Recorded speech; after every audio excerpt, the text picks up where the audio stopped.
कुछ भी स्वीकार करना या न करना हमारे ऊपर है, इसलिए हमें जीवन के लिए अच्छी चीजों को स्वीकार करना चाहिए और वही ऐसी चीजों को अस्वीकार करना चाहिए जो हमारे जीवन के लिए अच्छी नहीं है। जरूरी नहीं कि दूसरे द्वारा दिया गया अपमान सच में आपका अपमान करता हो। आप अपमानित तब होते हैं जब आप अपनी प्रतिक्रिया देते हैं। अगर आपका कोई अपमान करे तो उसे आप एक अच्छी प्रतिक्रिया दीजिए। ऐसा करने से आपका अपमान नहीं हो, लेकिन अगर आप बुरी प्रतिक्रिया देंगे तो इससे आपका अपमान होना तय है। इसलिए सोच समझकर प्रतिक्रिया देनी चाहिए। तो आइए दोस्तों, कहानी शुरू करते हैं। गौतम बुद्ध जगह जगह घूमकर उपदेश दिया करते और अच्छी विचारों को बांटा करते। वे लोगों के जीवन के दुखों को दूर किया करते। उनकी बातों को सुनकर लोग बहुत खुश हो जाते, इसलिए लोग उन्हें बहुत पसंद किया करते थे। लेकिन कुछ ऐसे भी लोग थे जो गौतम बुद्ध से ईर्ष्या करते थे। एक बार गौतम बुद्ध अपने शिष्यों के साथ भ्रमण कर रहे थे। तभी एक व्यक्ति उनके पास आया और उन्हें उल्टी सीधी गालियां देने लगा और उन्हें ढोंगी बोला। यह सब सुन लेने के बाद भी महात्मा बुद्ध ने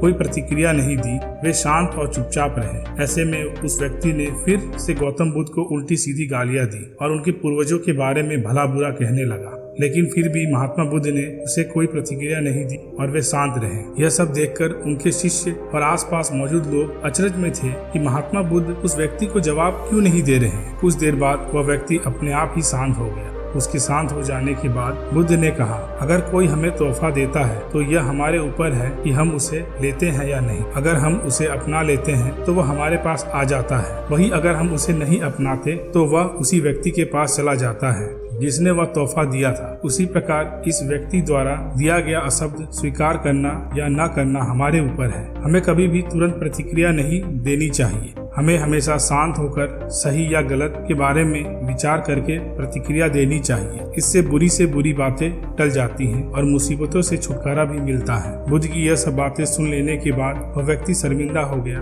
और तुरंत बुद्ध के चरणों में गिर गया और उनसे माफी मांगने लगा। बुद्ध ने उसे माफ किया और वह आगे बढ़ चले। तो दोस्तों, आपको यह कहानी कैसी लगी कृपया कर कमेंट बॉक्स में जरूर लिखिए।